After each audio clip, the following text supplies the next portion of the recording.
Hey guys, I'm Nishant speaking and I welcome you to Save More Money, where we simplify personal finance and help you all become financially independent. So friends, we are covering National Pension Scheme NPS topic, and so far we have covered two videos. The first video explained 10 tax benefits on NPS and the second video covered 9 misconceptions which people have on NPS. If you have not watched the video so far, please click on the link in the description below to watch the videos. They're pretty useful and awesome.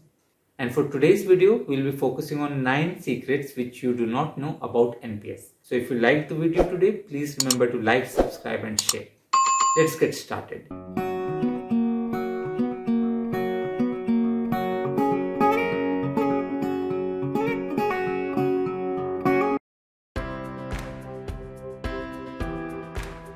Most of the people think that from tier 1 account of NPS, money can be withdrawn only once you turn 60 years of age. But that's not true. If you have invested in NPS for consecutive of 3 years, then under certain specific requirements, you can withdraw up to 25% of the invested amount. The 4 conditions are children marriage, children education, critical illness, purchase or construction of new house, which is on a residential purpose. Point to note is that this 25% is the money which you have invested, that amount, not the amount after appreciation and returns. During your entire lifetime, you can do this withdrawal maximum of 3 times, and between each of the withdrawal, there should be a gap of at least 5 years. Government has now introduced tax benefits even on tier 2. Yes, you can avail tax benefits on tier 2 of NPS similar to how you avail the ELSS based tax benefits. So once you contribute, your money is locked in for a period of 3 years, and on that investment you can claim tax benefit. However, note that this scheme is currently applicable only for the central government employees. It is not applicable for state government or private citizens, but I hope that this will be extended to others soon in future.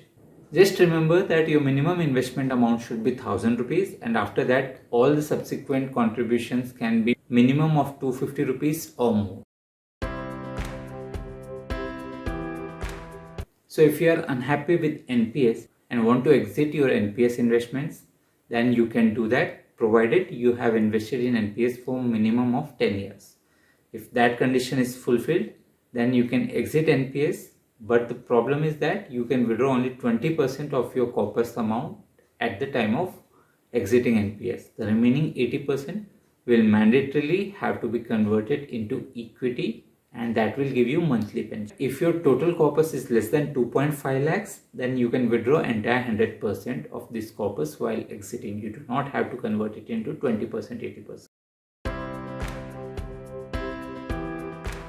Many people think that you can withdraw only up to 60% of your tier 1 corpus at retirement, but that's not true. Under one circumstance, you can withdraw entire 100% of your corpus of tier 1 in retirement, and the condition is that your NPS investment total amount should be less than 5 lakh. Point to note is that you can withdraw it if your total accumulated corpus is less than 5 lakh. Another thing which most of the people complained about was related to SIP facility on NPS. People said that they are not financially disciplined, and because NPS did not offer any SIP facility, their contributions was very limited or irregular. To solve this feature, government has now allowed SIP feature on NPS. Yes, if you want to avail SIP feature, what you have to do is you have to log in into your NPS account, and from there click on the deremit facility. Once you click on the deremit facility, you will be routed to a certain page. You fill the details and then a virtual ID will be created. You can use this virtual ID, log in into your bank account, and under the bank account standing instruction section, you can update the standing instructions wherein you can mention how much of money should be deducted at a particular interval and contributed towards NPS. So in this particular way, you can start your SIP with your own frequency and tenure. You can say to the bank in the standing instruction that I want 5,000 rupees every month to be deducted on this particular day, and accordingly the bank will deduct and it will be credited to your NPS account. This facility is available both on tier 1 and tier 2, and you can create your virtual accounts on both of them. Just remember that the virtual account ID which is created should be linked to the same bank account.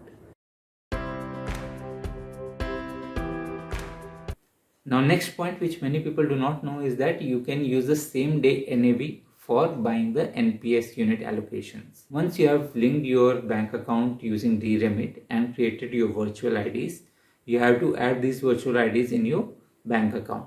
And then if you go to your bank account and send money to this virtual account ID anytime before 9:30 AM on a working day, the money will be credited and the units will be purchased and allocated into your NPS on the same day.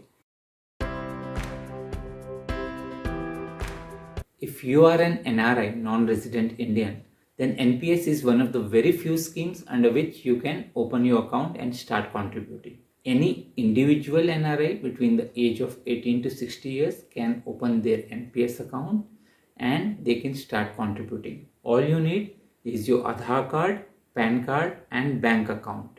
Once you have all these things, there are 5-step formula. First of all, you go to NPS website and click on the registration, fill in the details. The second step is to select NRI and under that select the type of account, whether you are repatriable or non-repatriable.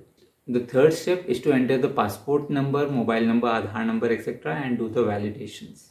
The fourth step is related to the bank account verification. So you will have to update your bank details and basis that the bank account verification will happen.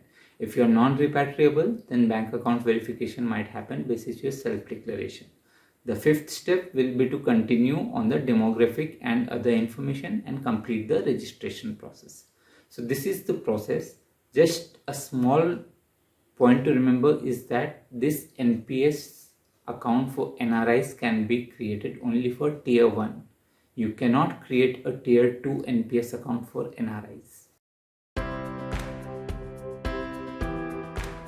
As of now, there are 7 fund managers which you can choose from: ICICI, HDFC, LIC, SBI, Kotak, Aditya Birla and UTI. You can select any of these, and the best thing is you can have different fund managers for both tier 1 and tier 2 accounts. Furthermore, you can also change your fund manager once every year. NPS has a built-in feature on its website wherein you can calculate the pension basis the corpus which you have accumulated or which you plan to accumulate.